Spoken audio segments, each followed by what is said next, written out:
Okay, so it's a big task to end this seminar, so we will go on a lighter note. Maybe you will not see even chemical structures or results for this one, but it's really to give you a general overview of the innovation or the challenges that we want to address on our Moonshot project, SYNFLUX LUMICALS. So it was already great that Stefan presented our consortium. So this is the biggest consortium among all of the 4 moonshots. So it has 19 teams, and it's really a combination of 2 consortiums before that tried to merge together to try to solve the problem of energy and environment. So I will go back to our more basic idea, because for the past presentations we observed today, we really focus on monochromatic, light-intense sources. And now we actually ask ourselves, can we go back to a more natural source of light, which is sun? And there's really a famous quotation that says that 1 hour of solar irradiation is actually enough to power the annual demand of Earth.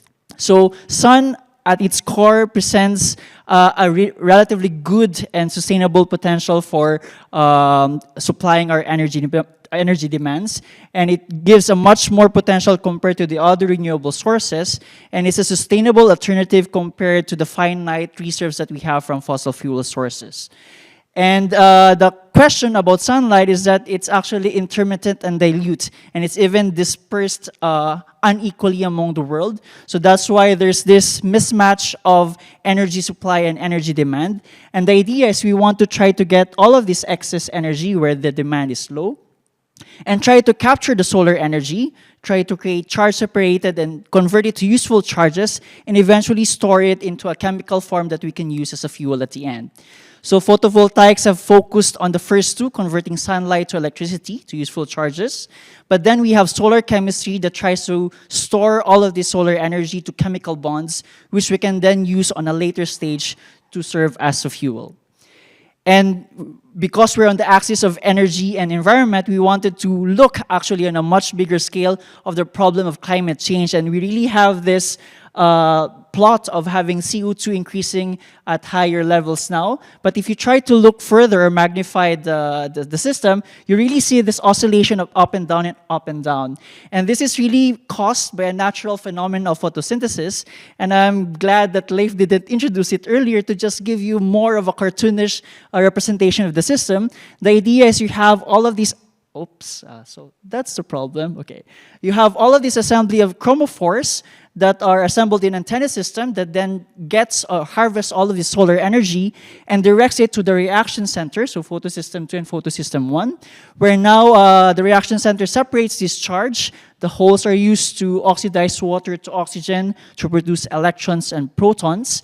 And then you have a cascade of electrons that are then energized in photosystem 2 that are stored in reducing equivalents in NADH. And of course, you have ATP that enters the Calvin cycle, where CO2 is then transformed to an energy-rich substrate, which is in the form of sugar. So it's very complicated, but I like that more and more people are trying to get inspiration from this complicated system in order to solve our current needs. And really, if you try to look at it on a more childish kind of sense, you have all of these ingredients or building blocks to build all of this photosynthetic apparatus that now we wanted to try to mimic in artificial photosynthesis.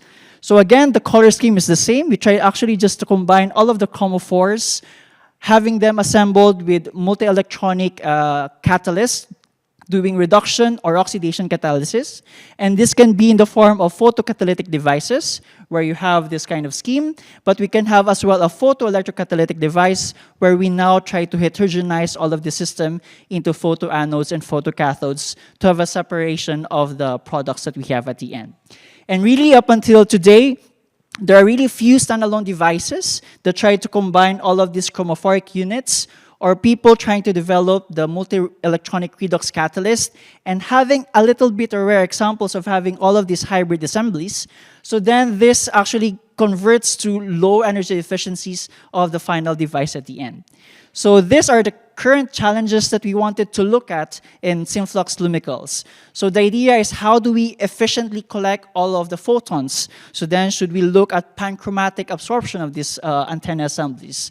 Importantly as well, how do we now transport these useful charges, and not just transport them, but accumulate them on proper places where they are being used for redox catalysis? And third is we wanted now to understand and control interfaces. As you see, you have all of these building blocks, but they are controlled with electronic relays as well as membranes that position them spatially and temporally in time in order to have the efficient utilization of charge. And lastly, the problem of photostability, because now if you want to look at the final device at the end, this is really what governs the system. So the idea of our SYNFLUX LUMICALS is, of course, to answer all of these challenges and looking at all of this interplay of gears between photovoltaic advancements in looking at the design of molecules and materials to do catalysis. And of course, all of this are being fueled as well or being investigated by spectroscopy in order to see and build mechanisms behind it. So that's what led us to SYNFLUX LUMICALS. So it's about synchronizing all of these materials. So from photons to charges to molecules for improved sunlight conversion into fuels and chemicals. The innovative character of the system, again, it's about control. We can think of control as passively looking at how charges are being transferred once from photon absorption to charge utilization. But you could also think of it as how do we actively or dynamically change these fluxes in order to bring or to control the substrates that we have as well as the products that we want at the end. So the idea is we want to build passively hybrid structures by combining different kinds of materials, from molecules to materials, from inorganic, organic, and biological materials, in order to have a control of space and time on how these charges are being accumulated in certain spaces, and hopefully by understanding this system by transversal modeling and spectroscopy techniques, have an integrated functional device at the end that tries to meet our target. The work package are three ways. So we build it in a way that it first have a complementary or an incremental progress. So first, looking at light harvesting and charge separation. And this is really led by Fabrice Audebel from CESAM in Nantes and Vincent de Wael spectroscopy in Lille. And then once we look at all of this co-sensitization and organization of assemblies into panchromatic absorption of solar irradiation, we now look at catalysis. How do we use the separated charges to do the catalysis that we want? So this is led by Zachariah Lim in ICMO in Paris-Saclay and Nathaniel Schneider from IPVF as well in Saclay.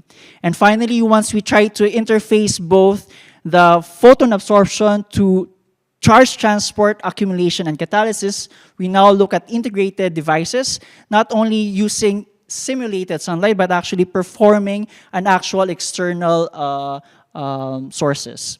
And at the end, we have all of these transversal spectroscopic and characterization techniques in order to understand the system, in order to improve in a cycle of optimization of design and testing.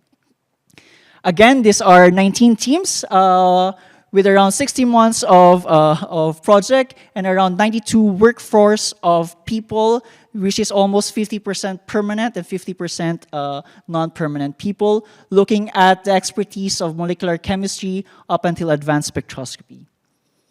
And of course, we will try to complement our team with the platforms that LUMA already offers, from the ultra-fast techniques from I2BC and IPCMS, in order, and also look at operando techniques in order to test our devices at the end.